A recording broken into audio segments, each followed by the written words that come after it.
Hello everyone, welcome to lead কথা। আজকের ভিডিওতে আলোচনা করব রবিনসন ক্রুসো নোভেলের বাংলা ইজি সামারি। তো শুরু করা যাক। প্রথমে আমরা একটু অথর সম্পর্কে দেখে নিই। অথর হচ্ছে ড্যানিয়েল ডিফো।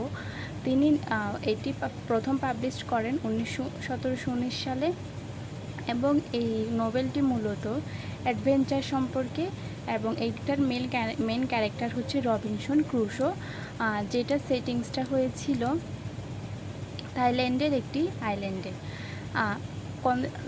কনসিডার করা হয় এই নোবেলটি হচ্ছে লিটারেরি হিস্টোরির ফার্স্ট নোবেল। তো শুরু করা যাক আমাদের সামারি।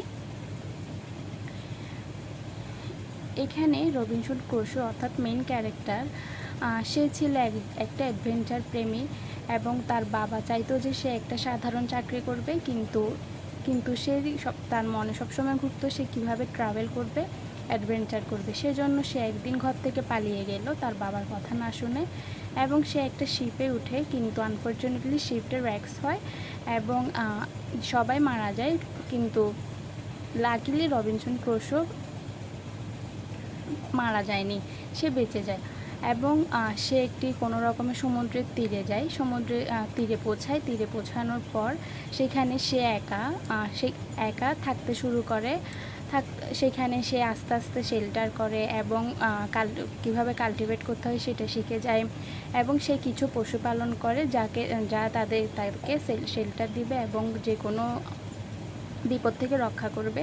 এভাবে সে 28টা বছর কাটিয়ে দেয় এবং হঠাৎ করে তার 28টা বছর কাটিয়ে দেওয়ার পর একদিন সে একজন প্রিজনারকে বাঁচায়, তার নাম দেয় ফ্রাইডে। এখন কথা হচ্ছে সে তার নাম ফ্রাইডে কেন দেয়? কারণ হচ্ছে ক্রুসো অনেক দূরে প্রকৃতির মাঝে থাকা সত্ত্বেও সব কিছু একা থাকার পরেও সে কিন্তু সব কিছু ডেট তারিখ বার মনে রাখত এবং সে যেহেতু ফ্রাইডেকে প্রিজনারটাকে শুক্রবারে বাঁচিয়েছিল, সেজন্য তার নাম দেয় ফ্রাইডে এবং ফ্রাইডের সাথে তার সম্পর্ক খুবই ভালো হয়। এরপর রবিনসন ক্রুসো একজন বন্ধু পায়। ফ্রাইডে রবিনসন ক্রুসোকে মাস্টার মানে এবং তারা খুব সুন্দরভাবে সারভাইভ করে এবং পরিশেষে অনেক বছর পর 28টা বছর পর দুজনের বাড়িতে চলে যায়। এর মধ্যে রবিনসন ক্রুসোর অনেক রিগ্রেট ফিল হয়, তারা ধার্মিক হয় এবং ফ্রাইডেও ধার্মিক হয়। রবিনসন ক্রুসো ফ্রাইডেকে অনেক কিছু শেখায়। এভাবে তারা এক সময় কিছু প্রিজনারের সাহায্য নিয়ে রবিনসন ক্রুসো অবশেষে ইংল্যান্ডে চলে যেতে পারে এবং প্রিজনার ফ্রাইডে তার দেশে চলে যায়। এখানে মেন ফোকাসটা হচ্ছে এটাই হচ্ছে মেন গল্পের মধ্যে ফোকাসটা হচ্ছে ম্যান ভার্সেস নেচার। অর্থাৎ এখানে রবিনসন ক্রুসো হঠাৎ করে আসার পরে, শহর থেকে অনেক দূরে আসার পরে তার সাথে যে প্রকৃতির প্রেমটা হয়, অর্থাৎ প্রকৃতিতে যে নিজেকে মানিয়ে নেয়, সেটা আর সারভাইভাল, অর্থাৎ তার সারভাইভ করার মন মানসিকতা ছিল বলে এবং একটা আশা এবং বিশ্বাস ছিল সে একদিন এখান থেকে যাবে। বিশ্বাসটা থাকার কারণে সে 28টা বছর এখানে সারভাইভ করতে পেরেছে এবং সে সব কিছু আসলে শিখিয়েও গিয়েছে। এখন আমরা দেখব এটার মোরাল লেসনটা কি। মোরাল লেসনটা হচ্ছে সারভাইভাল সেলফ রিয়েলাইজেশনস।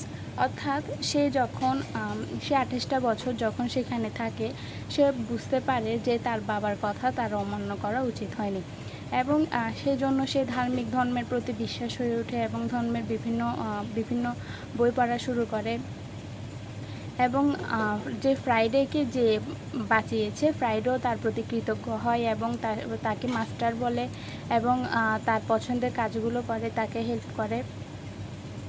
তারপর যে রিলিজিয়ন ক্রুসো প্লেস এ রিফ্লেক্ট হিমসেলফ, সে যে তার বাবার কথাও মান্য করেছে এবং সে যে সিন করেছে সে বুঝতে পারে, সেজন্য সে ধর্মের প্রতি অনুরাগী হয়। অর্থাৎ এখানে হচ্ছে যে হার্ডওয়ার্ক করে যে সে 28টা বছর পার করেছে, অর্থাৎ সে যে তার বাবার কথা অমান্য করে যে সেখানে গিয়েছিল এবং সেখানে অনেক কিছু সাফার করতে হয়েছে এবং সে অনেক কিছু পেয়েছে, অনেক কিছু শিখেছেও সেখানে এবং বিশ্বাস ছিল, বিশ্বাস থাকার কারণেই সে আসলে সারভাইভ করছে। অর্থাৎ এই গল্প থেকে আমরা শিখি ধৈর্য। ধৈর্য না থাকলে আসলে কিছুই সম্ভব নয়। ধৈর্য, চেষ্টা এবং প্রকৃতির সাথে জীবন কাটানোর উপায়। এটা একটা নতুন জীবনের গল্প, যেখানে প্রমাণ হয় মানুষ যদি ইচ্ছা করে তাহলে সব করতে পারে। এটাই হচ্ছে আসলে moral of the story Robinson ক্রুশোর। তো নেক্সট ভিডিওতে আমরা দেখাবো important question for Robinson Crusoe পরীক্ষার জন্য। এবং ভিডিওটি যদি ভালো লেগে থাকে তাহলে লাইক, কমেন্ট, শেয়ার করে লিড কথাতে সাবস্ক্রাইব করতে ভুলো না। Thank you.